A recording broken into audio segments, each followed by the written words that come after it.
दुनिया की बदलती हुई तेजी से सूरत हाल, एक तरफ तो ईरान और अमेरिका की हालिया कशीदगी और दूसरी तरफ पाकिस्तान की सफारती कामयाबी, और तीसरी तरफ तुर्की ने एक ऐसा कदम उठाया जिसने पूरी दुनिया को हिला के रख दिया है।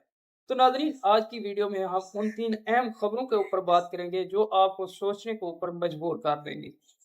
उनमें से एक ये है कि क्या ट्रंप ने अपना वो ऑपरेशन जिसका नाम इन्होंने प्रोजेक्ट फ्रीडम रखा था, एक दिन में रोक दिया। ये पाकिस्तान की कामयाब सफारतकारी या डिप्लोमेटिक जीत थी या ईरान का प्रेशर। तो दूसरी तरफ पाकिस्तान में सूबाई असेंबली में किस शख्सियत को नोबेल पीस प्राइज के लिए नामजद किया गया है। और तीसरी सबसे अहम और सबसे बड़ी खबर यह है कि तुर्की ने वो कौन सा कदम उठाया जिसने पूरी दुनिया को हिला के रख दिया है। तो चलते हैं नाज़रीन अपनी खबरों की तरफ।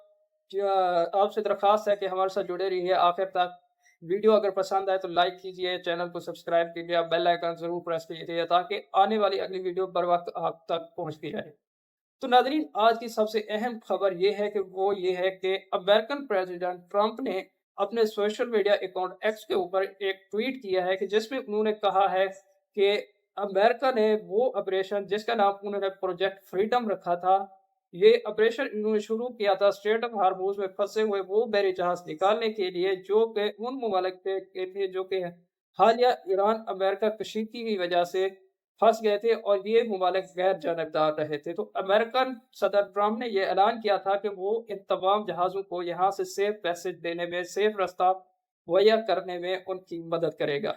तो उन्होंने हाल ही में अपने सोशल मीडिया अकाउंट एक्स के ऊपर ट्वीट करते हुए कहा है कि उन्होंने कहा है कि पाकिस्तान और दीगर ममालिक की दरख्वास्त पर ईरान के साथ कामयाब और अमन मुआहदे की बड़ी पेशरफ्त में की वजह से हमने फैसला किया है कि प्रोजेक्ट फ्रीडम को थोड़े अरसे के लिए पास कर दिया जाए, यानी कि रोक दिया जाए।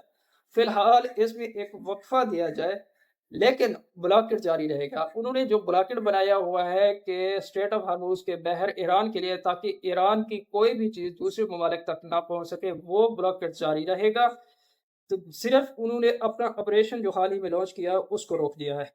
जहाज़ों की नकलो हरकत रोक दी गई है ताकि मुआहदा हतमी शक्ल इख्तियार कर सके।